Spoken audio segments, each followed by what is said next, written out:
dinner, fun. Have a blessed Sunday, everyone.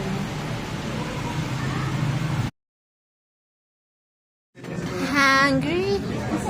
We have lots of food. There's the bacon slab with rice.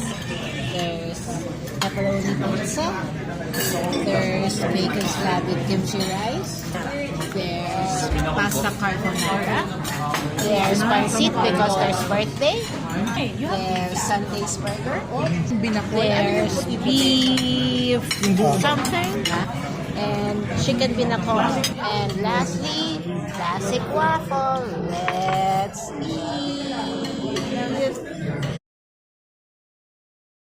We are ending the meal with tres leches cake and coffee.